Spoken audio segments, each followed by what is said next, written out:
তুমি তোমাৰ ঘৰৰ মানুহখিনি বা তোমাৰ বাউণ্ডৰীৰ মানুহখিনি সদায় সেই শিলটোত সেৱা কৰাচোন, তাত এটা পজিটিভ ভাইব হৈ যাব। হয়, গম পাইছানে? তোমাৰ এনেই মনটো ভাল লাগি যাব সোমাই অহাৰ লগে লগে, ইমান ভাল লাগিছে, ধূপ ধূনাৰে গোন্ধৰে সৈতে ইমান সুন্দৰ লাগিছে, হয়নে?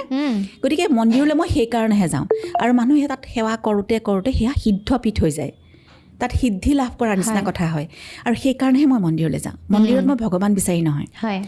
আৰু ভগৱানক পূজা কৰাতকৈ মই ভাবোঁ ভগৱানে কেতিয়াও বিচৰা নাই দেই যে মোক প্ৰসাদ দিয়ক, মোক আমুক দিয়ক, মোক ঘিউৰ চাকি দিয়ক, মোক তেলৰ চাকি দিয়ক।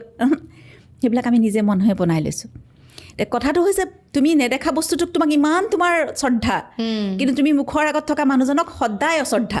তোমাৰ নিজৰ মা দেউতাৰ খবৰ ল'বলৈ তোমাৰ সময় নাই, তোমাৰ নিজৰ ককাই ভাইকেইটাৰ খবৰ ল'বলৈ সময় নাই, হা, কাষৰ ঘৰৰ ছোৱালীজনী কাৰ লগত ক'ত ফুৰিবলৈ গ'ল, কি কৰিলে, সেইটো লৈ তুমি ব্যস্ত।